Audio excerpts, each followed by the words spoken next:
On the surface, Rocky IV looks like a classic underdog story. One fighter, one ring, and a climactic showdown. Sylvester Stallone's Rocky Balboa faces Ivan Drago, the seemingly invincible Soviet powerhouse. The film is remembered for its intense training montages, the roar of the crowd, and the final, electrifying fight. But beneath the punches and sweat lies a far darker truth. Rocky IV isn't about boxing at all. It's about one man burdened with carrying the pride, guilt, and survival of an entire nation on his shoulders. The film opens with a brutal act of violence that shocks the world.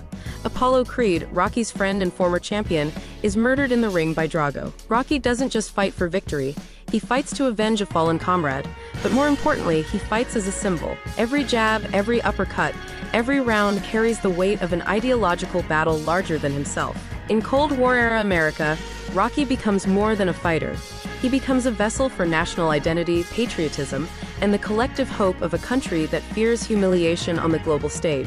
The training montage in Siberia isn't just cinematic spectacle. It is a metaphor for struggle against overwhelming odds, against not just a man, but a system, an ideology, and an entire society. Rocky suffers, bleeds, and pushes beyond human limits, not merely to win, but to prove that humanity, resilience, and personal courage transcend politics. By the time Rocky enters the ring, the stakes have gone beyond personal revenge. He is carrying the expectations, fears, and pride of millions. His punches echo far beyond the boxing arena, a symbolic confrontation between freedom and oppression, hope and fear. The final speech isn't about defeating Drago, it's about showing the world that empathy, understanding, and courage can outlast hate, propaganda, and violence. Rocky IV is a story about more than boxing. It's about responsibility, sacrifice, and the impossible weight of carrying an entire nation on your shoulders while the world watches.